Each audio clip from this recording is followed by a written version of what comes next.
Hello my dear student, brain booster series में आपका फिर से स्वागत है। आओ आज के क्वेश्चन को चेक करते हैं।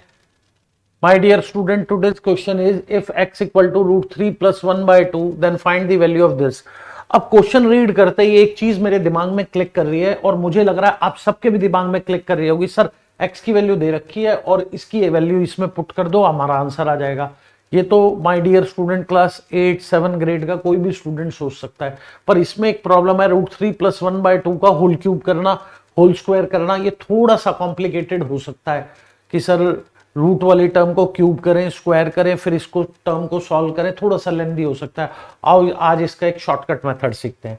See if x equal to √3 + 1/2, cross multiply करो both side, 2x equal to √3 + 1। My dear student, मैं चाहता हूं अंडर रूट वाली टर्म हटे। अंडर रूट वाली टर्म हटने का एक ही बेसिक है, उसको एक तरफ रखो और स्क्वायरिंग बोथ साइड कर दो। स्क्वायर करने से क्या होगा, रूट वाली टर्म हट गया, √3 का square is 3, so a - b का whole square a² + b² - 2ab = 3। 3 यहां आ गया, 4x² - 4x - 2 = 0, +1 उधर जाके -3 हो जाएगा, 1 - 3 is -2। 2 my dear student common ले लिया मैंने, 2x² - 2x - 1 = 0। So our result is this. Now my dear student, इस इक्वेशन को हम अपने पास रखते हैं जो कि हमने इससे जनरेट करी है। अभी क्वेश्चन आपको समझ में आएगा, इसके बाद हम अगला स्टेप क्या करते हैं। पहले पूरे क्वेश्चन को देखो, सॉल्यूशन को देखो, मैं क्या कराना चाह रहा हूं, फिर मैं आपको एक्सप्लेन करूंगा कि मेरे इसके पीछे क्या थॉट था करने का। अब देखो माय डियर स्टूडेंट, इस टर्म को जो ये आया है, इस टर्म से इसको डिवाइड कर दो। 4x³ + 2x² - 8x + 2, and here it is 2x² - 2x + 1. Now 2x² तो हमें किससे मल्टीप्लाई करें, 4x³ by 2x, so it will be 4x³ - 4x²। My dear student, इधर 2x² - 2x - 1 था, सो माय डियर स्टूडेंट यहां क्या आएगा, 2x × -1 -2x, so minus plus plus, so 6x² - 6x + 2।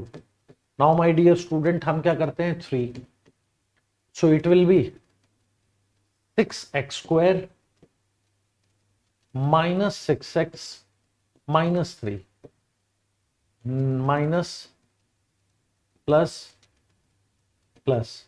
Now my dear student, आप देख रहे हैं मैं बहुत स्लो इसलिए कर रहा हूं ताकि हर बच्चा रिलेट कर पाए, साथ साथ कैलकुलेशन भी कर पाए। अब यहां पे रिमाइंडर जो आया ना, ये आंसर है, इस क्वेश्चन का आंसर है रिमाइंडर 5। अब आप बोलोगे सर ये आप कैसे सोच लिया कि रिमाइंडर 5 है, हमें तो लॉजिक ही नहीं समझ में आया कि भाई इसकी वैल्यू 5 कैसे है। अब मैं आपको बताता हूं क्या है। आई होप यहां आप सबने नोट कर लिया होगा, मैं इसे रब कर रहा हूं। आप क्लास 6 7 8 से एक आइडेंटिटी करते आ रहे हैं, आपको अगर सब बच्चों को याद ही होगी, dividend equal to divisor into quotient plus remainder. क्या, dividend equal to divisor into quotient plus reminder.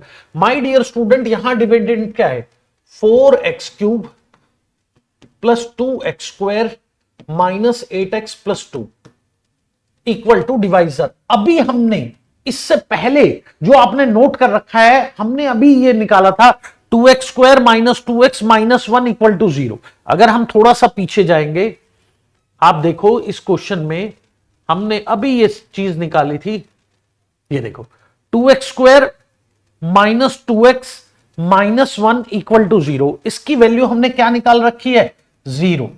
आप सबने आई होप नोट करा होगा। अब हम आगे जाते हैं क्वेश्चन पे।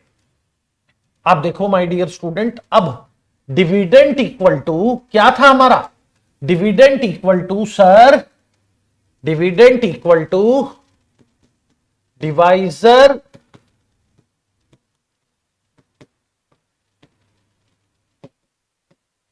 into quotient plus remainder. Now my dear student, value of this is 0. 0 into something 0 plus 5. So its value is 5. So इसकी वैल्यू क्या आई 5. जितने भी ऐसे क्वेश्चन आते हैं जिसमें x की वैल्यू दे रखी है और find the value of this, तो या तो आप वैल्यू पुट करके करोगे, अगर आपको लगता है सर ये कॉम्प्लिकेटेड है तो आप इस मेथड को फॉलो करो, फिर उसके बाद ये आइडेंटिटी लगाओ, dividend equal to divisor into question plus reminder, इसकी वैल्यू 0 है और रिमाइंडर आंसर आएगा। अगर रिमाइंडर में कोई वेरिएबल आ गया, let us suppose reminder 2x plus 3 sir ऐसा आ गया, तो आप फिर x की वैल्यू डालोगे, वो बहुत छोटी वैल्यू होगी तो आप इजीली कैलकुलेट कर सकते हो। Thank you very much.